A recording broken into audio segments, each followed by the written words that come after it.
An oasis at the heart of Beirut's downtown, Samir Casia Square sits on a small site bounded by buildings on 3 sides and a road on the 4th. It was created with one simple aim in mind. We tried to really come up with something that can engage with the city and at the same time offer sort of a sanctuary for people that live around here and work around here. The square was commissioned by Solidaire, the Lebanese company for development and reconstruction. It's part of their plan to revitalise Beirut's central business district, which, like the rest of the country, had been torn apart by 15 years of civil war. The architects set about revitalising the space to create a peaceful atmosphere far removed from the traumas of war. A reflecting pool was built along the street side of the park. The sound of cascading water helps to drown out the city's bustle, while the reflections make the park seem bigger than it actually is. Behind the pool are 2 ficus trees, reputed to be among the oldest in Beirut, an expression of the history and memory of the place. The trees, with their sculptural forms, are the centrepiece of the square, providing shade for passers-by. A bench made of local Kur limestone provides a resting place for local residents and weary travellers.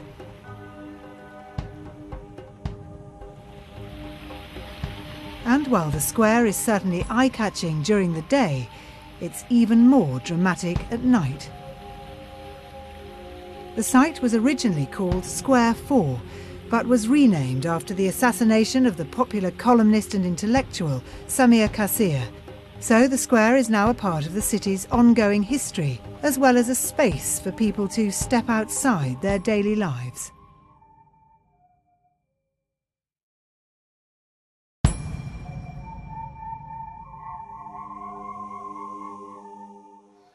Known by some as the Manhattan of the desert, Shibam is a walled city of vertical high-rise buildings soaring up to 30 metres out of the sands of Wadi Hadramaut in southeastern Yemen. It's an urban masterpiece. Incredibly, these 7- and 8-storey towers were built 500 years ago, long before concrete and steel, using the area's most common material, mud from nearby riverbeds. But mud is a building material that needs regular maintenance.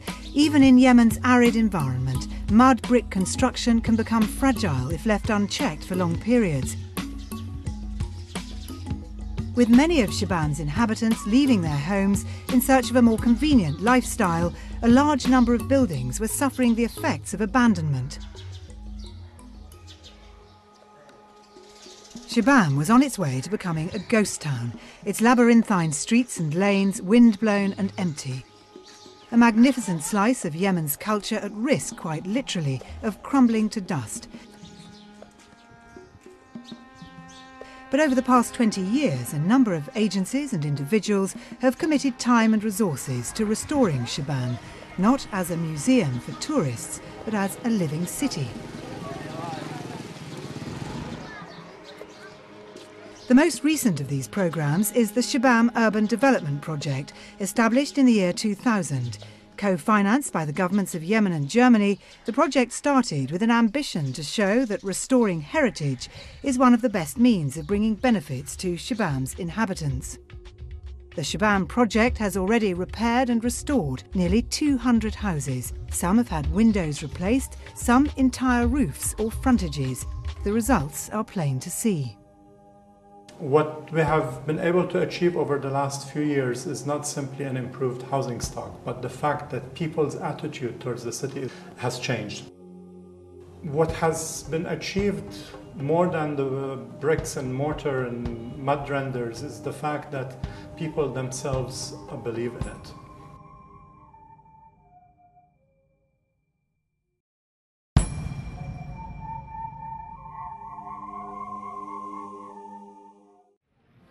The town market.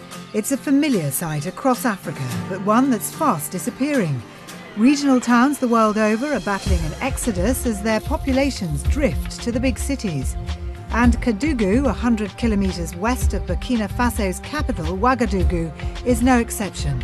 To help fight this problem, the government drew up the development programme for medium-sized towns in 1990. As part of the programme, they established a partnership with the Swiss Agency for Development and Cooperation to focus on commercial infrastructure and sustainable development. Its projects include the newly built Kadugu Central Market, which has injected vital lifeblood into the town, as architect Laurent Séchour explains.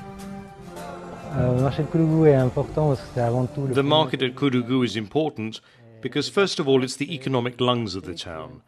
And in addition, it's the result of all the experimentation and innovations we've been able to do with local materials, limiting quite considerably the use of imported materials or wood, which we try to avoid using, particularly in countries where these resources are important and under threat. The new complex is built entirely from hand-pressed earth blocks. Local people were involved throughout the planning stage. And the building process, which included the construction of a full-size prototype, also gave hundreds of local masons training and experience. Beneath the high-vaulted ceilings are over 600 stalls.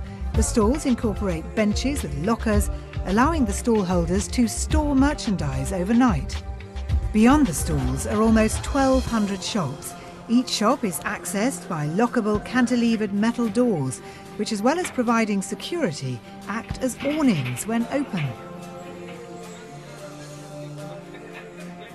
The central market has already provided a substantial boost for the local economy and now looks set to ensure that Kadugu will thrive for years to come.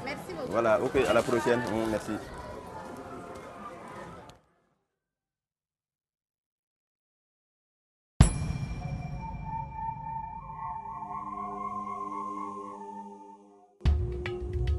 The University of Technology Petronas has set a standard of excellence in its design and construction that has put Bandar Seri Iskandar, 300 kilometres north of Kuala Lumpur, truly on the map. This formidable project is set in the dramatic landscape of a rehabilitated rainforest. When Malaysian architects GDP won the contract, they teamed up with world-renowned architects Foster & Partners. We started off with the climate, with the landscape, the topography, the people, the needs, the teaching curriculum, the materials that were to hand. And out of that grew the idea of the most important thing really being the route. The central focus of the design is a circular complex divided into two halves and covered by an enormous canopy.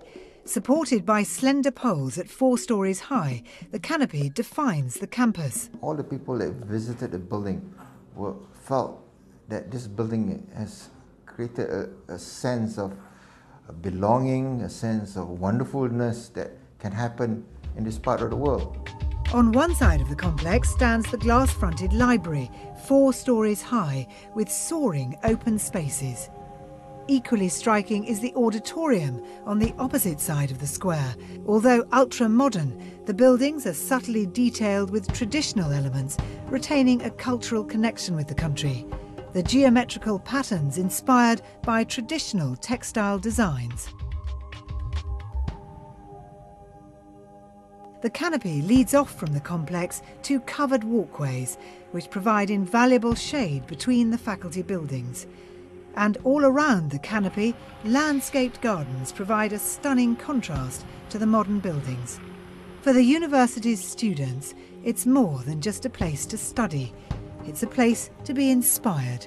I'm studying civil engineering and I dream of building something like this one day.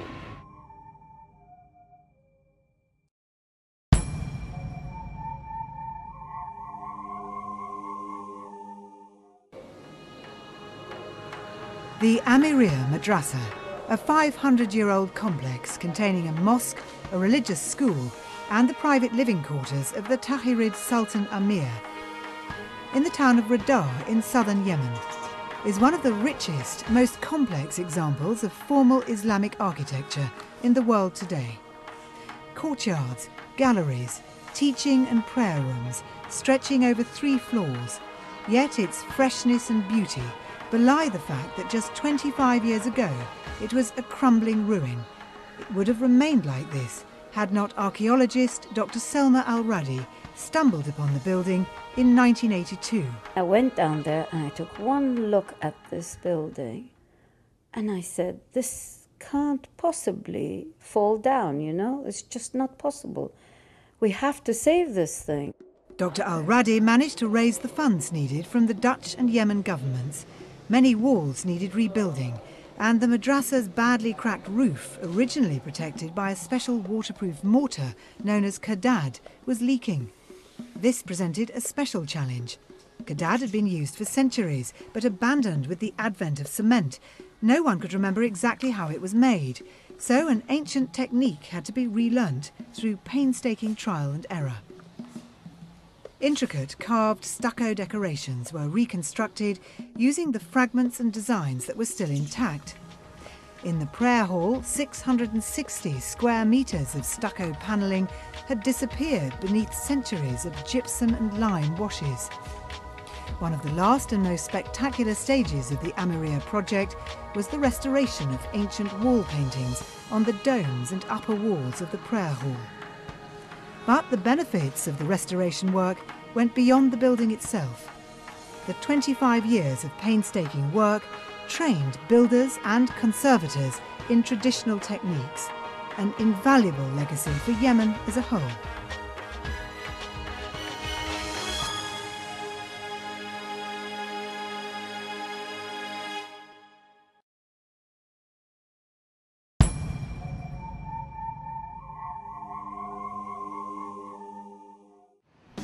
In a modern high-rise city like Singapore, how do you make an apartment development stand out from all the other skyscrapers? This was the challenge faced by One Moulmein and Richard Hassel of the architectural firm Woha, when in 1999 they entered a competition to build an apartment block at One Moulmein Rise. So what we did, we broke down the facade into small components. So there was a bay window component, a planter component, balcony component, and then rearrange those standard components in a non-regular way. The southern facade shows a subtle interplay of shadow and shape. The northern facade makes use of perforated vertical screens to help keep the building cool while still allowing light in. In fact, this combination of light and airflow is one of the dominant features of the building. Some of the building's windows can be opened, others feature a traditional design adapted for modern living. One of the things that you really can't do with a tropical high-rise is to keep the windows open when it rains. So the solution we had for One Moulmein Rise, we have invented or created an interesting and yet innovative solution to it, which we call it the monsoon window. And it allows the breeze to come through when you open the horizontal window. And you can enjoy the wind when it rains. One of the first things the architects did on winning the competition was to reduce the footprint of the planned building and increase the tower's height, making the most of a limited space. On the ground, 3 terraced swimming pools sit among palms and other tropical plants to create a lush and relaxed setting for residents. 2 of those residents are the architects themselves. Both bought apartments when the building was completed in 2003. Endorsements don't come much stronger than that.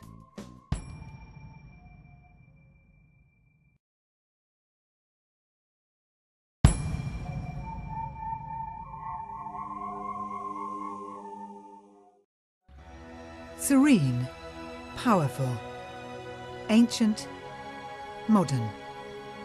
The new Royal Netherlands Embassy in Ethiopia demonstrates how architecture can express conflicting, even paradoxical ideas.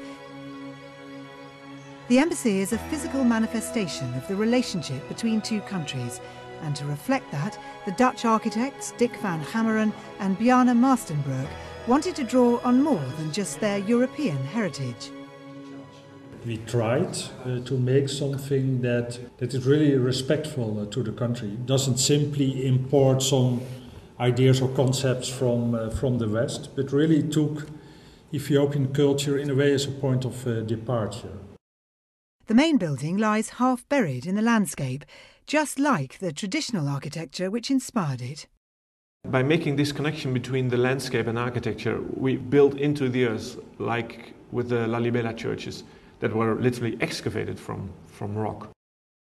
Inside, the rough-hewn concrete finish and earthy tones are another nod to the building's Ethiopian lines.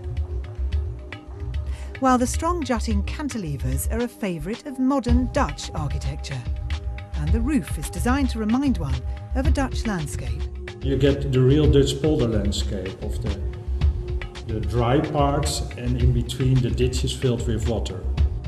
There are 3 staff houses in the complex, as well as a new gatehouse and even a small school. But it's the unflinching mass of the main building which draws the eye again and again. Its solid outline is only broken by a driveway which passes right through it, dividing the chancellery from the ambassador's residence. I see it at the faces when I have visitors and I guide them to my room. Some have a big smile and say, wow, this is fantastic. This is very much unique and I like it very much.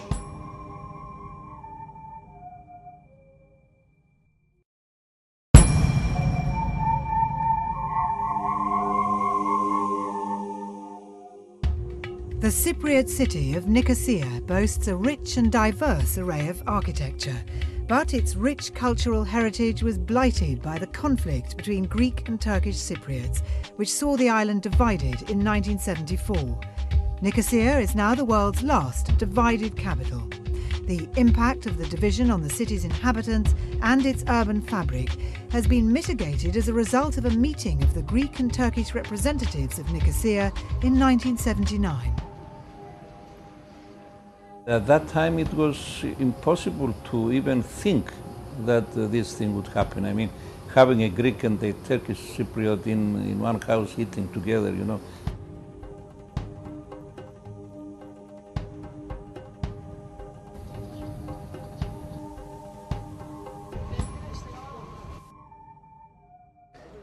Although the city was divided, still the life continued on both sides, and we really needed cooperation. Members of the master plan team from both sides now meet regularly in the green zone.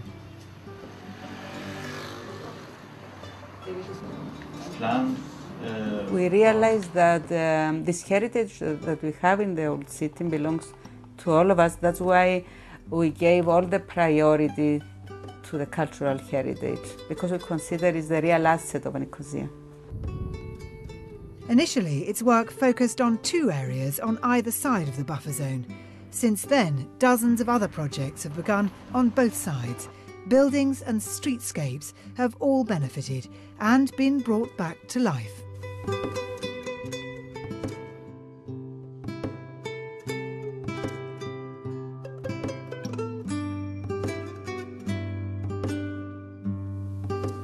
It is because of this plan that we have saved the history of this town. We have saved the future as well.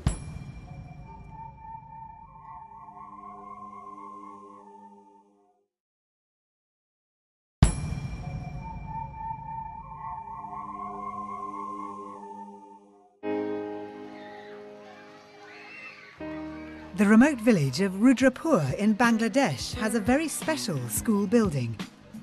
Constructed using bamboo and mud, it's come to be known as the handmade school. Funds for the building came from Dipshika, a Bangladeshi NGO engaged in integrated and sustainable rural development. And the design was by one of Dipshika's ex-volunteers, German architect Anna Heringer. Anna's connection with the community gave her clear priorities. We wanted to improve the existing building techniques, because whenever you try to bring something from outside, then also the economic power, also the culture, the craftsmanship, all these things are somehow lost. To help with the project, Anna assembled a team of local and foreign experts, including sustainable construction specialist Eike Rosberg. The design is based on the local houses, so like the local houses design in mud and bamboo. And the construction, everything is quite near to the local tradition. As the village has only limited access to electricity, it was important to maximise the school's natural lighting and passive climate control. As well as providing big bright classrooms, the design incorporates imaginative learning and playing spaces. On the ground level, small caves are used for playing in, studying and relaxing. Throughout the building, light and shade are blended with colours, shapes and textures, creating ideal surroundings to stimulate and encourage learning. It's an environment that there's no doubt enriches the lives of the children it serves.